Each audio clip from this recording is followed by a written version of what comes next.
Hello everyone, welcome back to my channel. আজকে আমি তোমাদের জন্য নিয়ে এসেছি টমেটো দিয়ে একটা রেসিপি। আজকে আমি তোমাদেরকে দেখাবো টমেটো দিয়ে তরকারি কিভাবে বানানো যায়, সেটাও আবার কাঁচা টমেটো দিয়ে।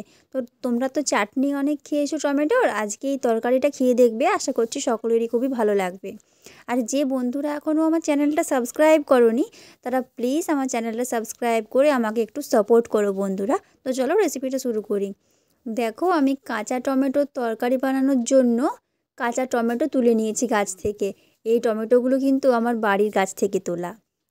তো বন্ধুরা, টমেটোগুলো কেমন দেখতে হয়েছে তোমরা আমাকে কমেন্টস করে জানিও।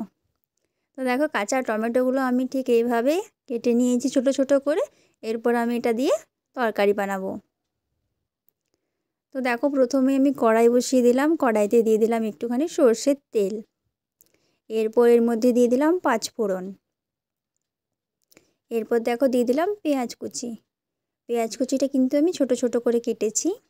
হালকা লাল লাল করে ভেজে এর মধ্যে দিয়ে দিলাম কেটে রাখা টমেটোগুলো।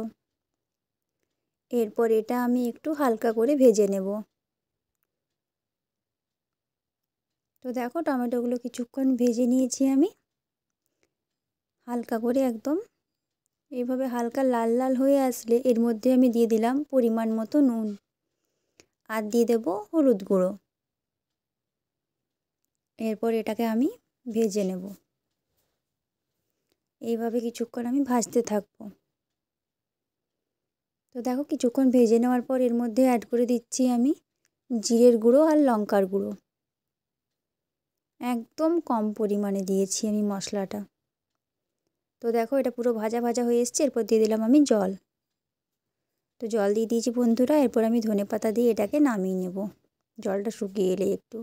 তো দেখো বন্ধুরা, নামিয়ে নিয়েছি আমি। তৈরি হয়ে গেছে আমাদের আজকের রেসিপি কাঁচা টমেটোর তরকারি। তো তোমাদের রেসিপিটা কেমন লাগলো অবশ্যই তোমরা আমাকে কমেন্টসের মাধ্যমে জানিও। আর তোমরা বাড়িতে অবশ্যই একবার ট্রাই করবে, এটা কিন্তু একদম ইউনিক রেসিপি। আশা করছি তোমাদের খুব ভালো লাগবে। তো ভিডিওটা ভালো লাগলে অবশ্যই একটা লাইক দিও। আর এই রকম ধরনের আরও নতুন নতুন রেসিপি পাওয়ার জন্য কিন্তু আমার চ্যানেলটা তোমাদেরকে অবশ্যই সাবস্ক্রাইব করতে হবে। আর ভিডিওগুলো বেশি বেশি শেয়ার করো বন্ধুরা। তোমরা খুব ভালো থাকো।